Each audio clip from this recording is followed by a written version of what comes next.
আসসালামু আলাইকুম।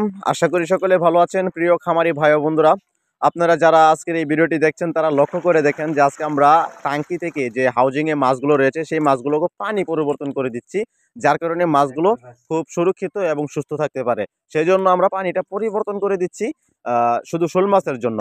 আর শোল মাছের ক্ষেত্রে কয়েকদিন পর পরই পানি পরিবর্তন করতে হয়। আর দেখেন আমাদের এই শোল মাছের সাইজগুলো, আর আমরা এগুলো তো বিক্রির জন্য রাখি, হাউজিং এ রাখি, যত আমাদের এখান থেকে তুলে আপনাদের কাছে পৌঁছে দিতে সুবিধা হয়। আর এইগুলো যদি একবার পুকুরে ছেড়ে দেই, এই মাছগুলো বাইসে উঠবে ঠিকই, কিন্তু কম উঠবে। যে পরিমাণ উঠার কথা সেই পরিমাণ উঠবে না।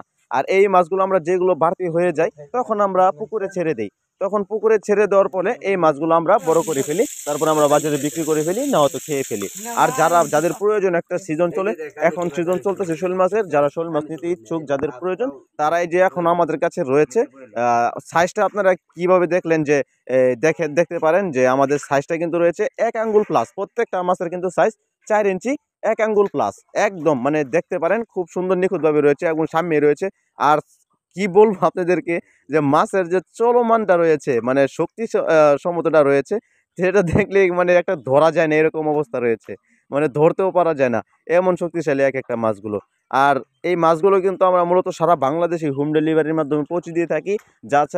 এবং যারা চান যে আমাদের হ্যাচারি থেকে এসে নিয়ে যেতে পারবেন। এবং এই দেখেন আপনার সামনে রয়েছে, আমাদের কাছ থেকে এসে প্যাকেটিং করে নিজের চোখে দেখে নিয়ে যেতে পারবেন। এবং আপনাদের কাছে দূর দূরান্ত জায়গাতে পৌঁছে দেওয়ার আমাদের কাছে সুব্যবস্থা রয়েছে। তাছাড়া আমাদের কাছে কার্প জাতীয়, ক্যাটফিশ জাতীয় সকল প্রকার মাছের সকল ধরনের রেণুপনা আমাদের কাছে পাবেন। এবং বিভিন্ন সাইজের বিভিন্ন রকমের মাছের পণ্য কিন্তু আমাদের কাছ থেকে নিতে পারবেন। তো প্রিয় মৎস্য খামারি ভাই বন্ধুরা, শৈল মাছ চাষ ক্ষেত্রে কিন্তু খুব যত্ন সহকারে আপনাকে পুকুর প্রস্তুত করতে হবে।